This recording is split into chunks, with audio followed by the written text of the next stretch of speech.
Hello मेरे प्यारे छात्रों, कैसे हैं? उम्मीद करता हूँ बहुत अच्छे होंगे। आज का लेक्चर सेकंड है क्लास 8 के लिए और आपका चैप्टर चल रहा था रेशनल नंबर। ठीक है, जो कि इम्पोर्टेंट क्वेश्चन लेके आया हूँ आपके बोर्ड के एग्जाम को देखते हुए। अगर ये क्वेश्चन कर लिए तो आपका क्वेश्चन पेपर बहुत अच्छे से हो जाएगा। ठीक है, लगभग सारे क्वेश्चन फंस सकते हैं और आपकी परसेंटेज भी काफी अच्छी बन जाएगी।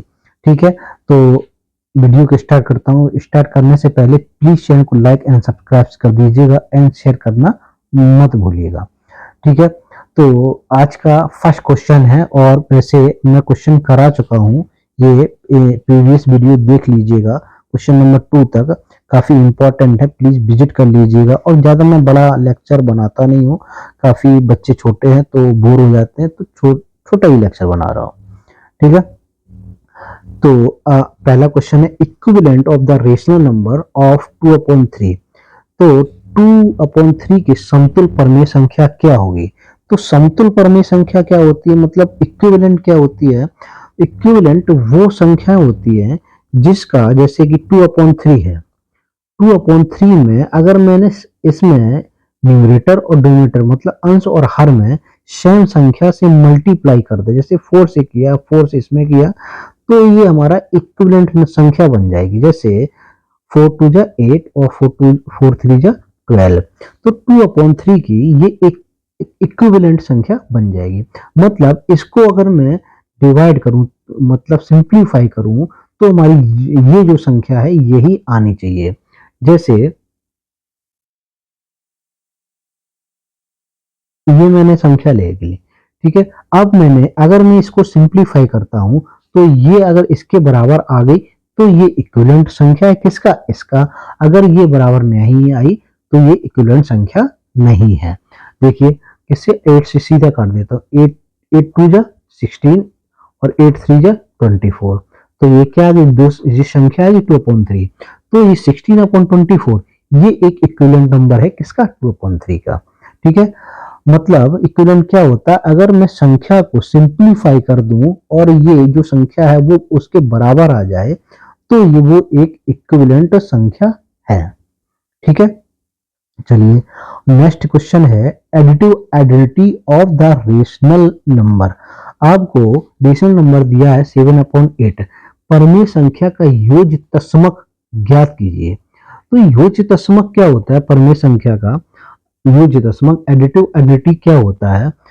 इसमें अगर मैंने इस 7 8 में अगर जीरो जोड़ दिया, इस तरह संख्या में अगर मैंने जीरो जोड़ दिया और संख्या ही आती है, तो ये हमारा एडिटिव आइडेंटिटीज कहलाता है। किसका? ये जीरो। तो ये जीरो हमारा क्या हुआ? एडिटिव आइडेंटिटीज हुआ, तो ये योज्य तस्मक हुआ। ठीक है, किसका? किसका? 7/8 का। ऐसी सभी का होता है। अब नेक्स्ट है multiplicative identities of rational number. अब गुणात्मक तस्मक है। अभी क्या था? योज्य तस्मक, अब गुणात्मक तस्मक। गुणात्मक तस्मक में हम इसमें 1 का मल्टीप्लाई करते हैं और संख्या वो ही आ जाती है, तो ये जो एक है यही हमारा कहलाता है मल्टीप्लिकेटिव आइडेंटिटीज। क्या? एक। ये हमारा कहलाता है ये एक मल्टीप्लिकेटिव आइडेंटिटी। ठीक है, ये क्या कहलाते हैं हिंदी में? गुणात्मक तस्मक। ठीक है, हाँ, मल्टीप्लिकेटिव आइडेंटिटीज और मल्टीप्लिकेटिव इनवर्स ये दोनों अलग अलग होते हैं। जैसे मैं पिछली क्लास में बता चुका हूं मल्टीप्लिकेटिव इनवर्स क्या होता है, फिर भी मैं आपको दिखा देता हूं। ठीक है, जैसे कि आपको ये देखे एडिटिव इनवर्स।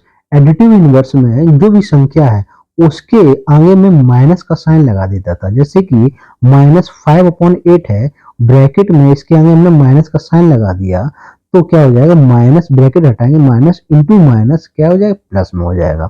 ऐसे ही इसमें 2/8 इसके आगे हमने माइनस लगा दिया, तो क्या हो जाएगा इसका? ये देखिएगा, इसके आगे माइनस लगा दिया तो संख्या क्या आ जाएगी इसकी? Additive inverse -2/8। बस आपको कोई भी संख्या हो एडिटिव इनवर्स उसके आगे माइनस लगा दो, ठीक है, वो हमारी कहला जाएगी एडिटिव इनवर्स। तो क्या? युज प्रतिलोम, वो युद्ध तस्मक होता था ये यूज प्रतिलोम है। और ऐसी एडिटिव मल्टीप्लिकेटिव इनवर्स में, तो इसका मल्टीप्लिकेटिव में क्या है कि साइन तो हमारे जैसा है वैसा ही रहेगा, बस ये संख्याएं ये आपस में पलट जाती हैं। 19 नीचे है वो ऊपर आ जाएगा, 13 ऊपर है तो वो नीचे आ जाएगा, देखिएगा। ठीक है, सभी में यही होता है इसमें। तो 19 नीचे है तो कहाँ हो जाएगा, ये ऊपर आ गया, और 13 ऊपर था ये नीचे आ गया। ये हमारा आंसर गया मल्टीप्लिकेटिव इनवर्स का। ठीक है, ये मल्टीप्लिकेटिव आइडेंटिटीज था, तो इसमें आइडेंटिटीज क्या होगा 1 और इसमें क्या होगा 0। Find the value of, find the value निकालने आपको इसका ये भिन्न फ्रैक्शन है, तो एक इसका मान बताना है। देखिए तो ये तो इजी है, ब्रैकेट है, इसमें ब्रैकेट है, ब्रैकेट को हटा दो। अब हम क्या है आपको पहले से पता है, पिछले लेक्चर में बताया भी है, ब्रैकेट हटाएंगे, प्लस इंटू माइनस, प्लस का मल्टीप्लाई हम माइनस में करेंगे तो क्या हो जाता है माइनस में आ जाता है, और ये संख्या जैसी की तैसी। अब इनका हर या डिनोमिनेटर दोनों देखो सेम है 9 तो हमको क्या है एलसीएम लेने की जरूरत नहीं है, जो जैसा संख्या ऊपर है हम वैसी लिख देंगे। -4 है तो -4 लिख दिया ऊपर मैंने, ठीक है, ये भी -4 है तो ये भी -4 लिख दिया। तो -4 और -4 मतलब ये दोनों क्या हो जाते हैं ऐड हो जाते हैं, जुड़ जाते हैं, माइनस माइनस जुड़ जाते हैं, साइन किसका रहता है माइनस का ही। तो ये हमारा आंसर हो गया। ठीक है, समझ में आ रहा है? अगर समझ में आ रहा है तो कमेंट प्लीज जरूर करिएगा। ठीक है, नेक्स्ट आपका क्वेश्चन है name the property under each of the multiplicative. ठीक है, गुणधर्म का नाम मत, ये जो प्रॉपर्टी है इनका क्या नाम है वो आपको बताना है। ठीक है, तो हम इंग्लिश में बता देते हैं, सॉरी इंग्लिश में और हिंदी में भी बता देंगे। क्या मल्टीप्लिकेटिव आइडेंटिटीज, ये आइडेंटिटीज मतलब अभी कहा था 1 का मल्टीप्लाई जहां भी होता है किसी में तो मल्टीप्लिकेटिव आइडेंटिटीज कहलाता है। कौन सी प्रॉपर्टी?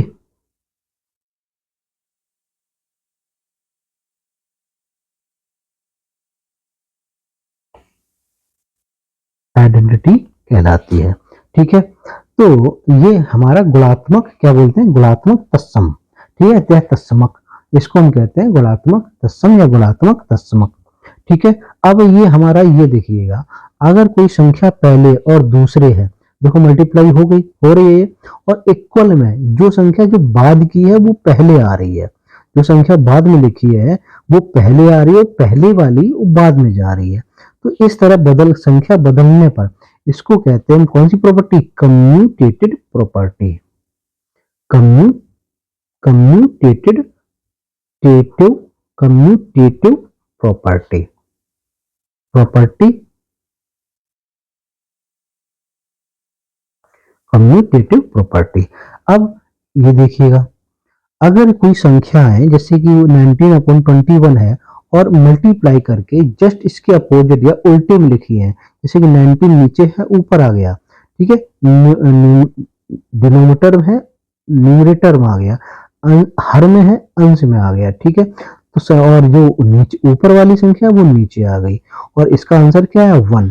तो ये हमारा कहलाता है मल्टीप्लिकेटिव इनवर्स। क्या कहलाता है मल्टीप्लिकेटिव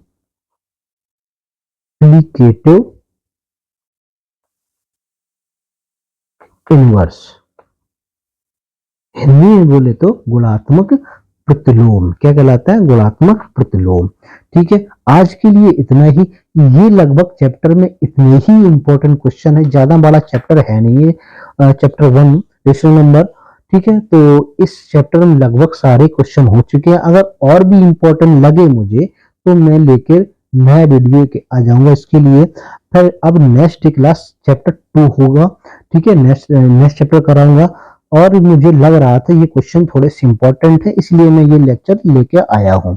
ठीक है, अब नेक्स्ट चैप्टर कराऊंगा इसका जो भी है सेकंड क्लास, तो वो नेक्स्ट क्लास में कराने वाला हूँ।